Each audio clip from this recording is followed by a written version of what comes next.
Shabbat dernier, nous avons lu aussi Parshat HaChodesh. C'est quoi Parshat HaChodesh? La lecture dans Parashat Bo, où la Torah nous donne d'ailleurs le premier commandement.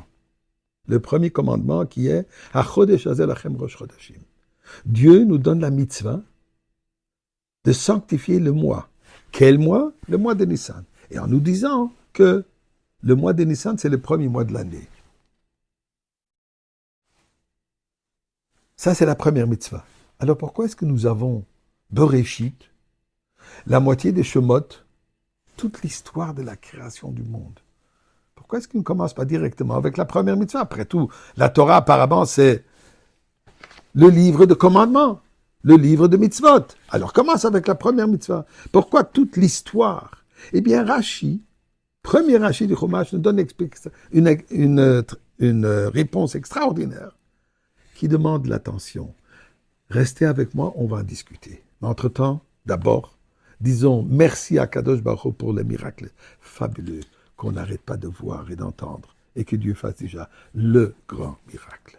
Alors d'abord, Mizmor le Soido, Rila de Nekoloretz, Ivdo Sadene Besimcha, Boy le Fana Benana, Duka de Noelim, Hu Asane Bela Nachnam Tzamarisoi, Boy Shar Besoide Chatsoy Sabisila, Hoydo le Baruch Shmoy Kitoy, Vadene le Lam Chazdoy, Viad Doy Voderem le Soido, non la Tzaka, mes chers amis, et discutons le point que j'ai mentionné.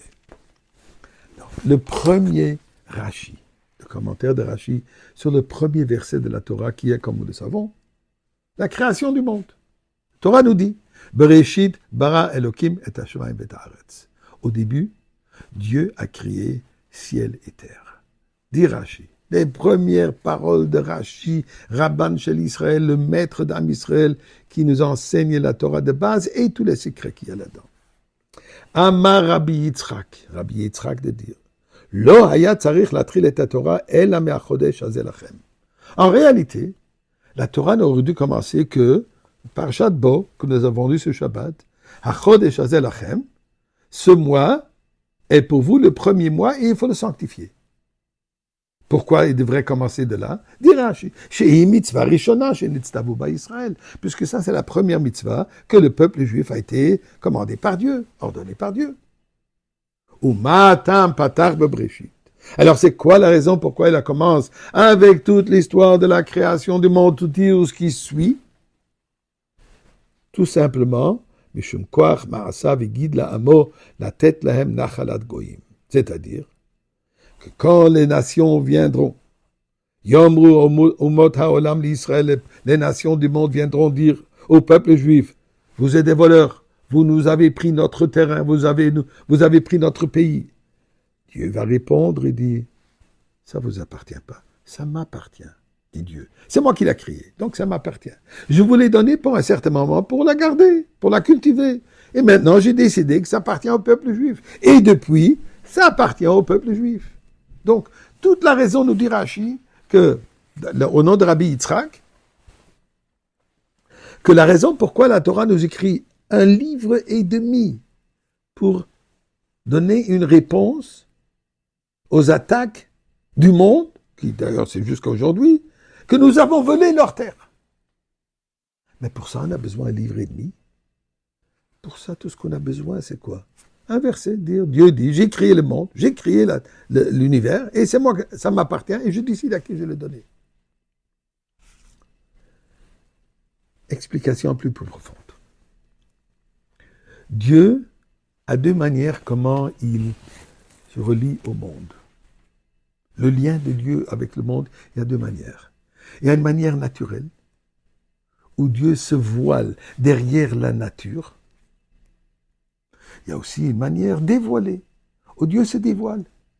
Donc ce qu'on appelle Derech HaTeva ou le Malam Derech HaTeva, d'après les lois de la nature et au-delà des lois de la nature.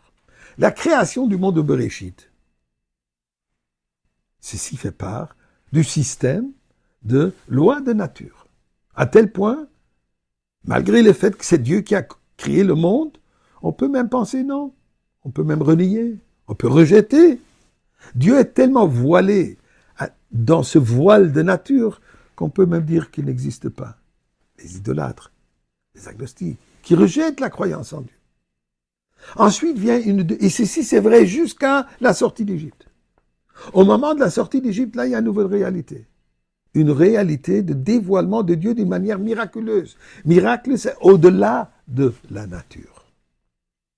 Donc, dit Rabbi Yitzhak, on aurait pu penser qu'en réalité, la manière comment nous, on doit avoir cette relation avec Dieu, c'est au-delà de la nature. Et Dieu avec nous, dans l'ordre au-delà de la nature. Il dit non. Je veux, dit Dieu, que je existe, je sois présent dans la nature. Et je commence avec Bereshit, la création de la nature. Pour quelle raison? Pour que vous, le peuple juif, quand on va vous attaquer que ça leur appartient, vous allez répondre non. Tout ce monde appartient à Dieu. Et vous allez dévoiler Dieu même dans ces endroits où je suis rejeté. Et pour cela, la Torah nous raconte cela. C'est ce que nous vivons aujourd'hui. Les miracles fabuleux, c'est le dévoilement de Dieu comme il protège le peuple juif en Eretz Israël pour nous amener la Gola.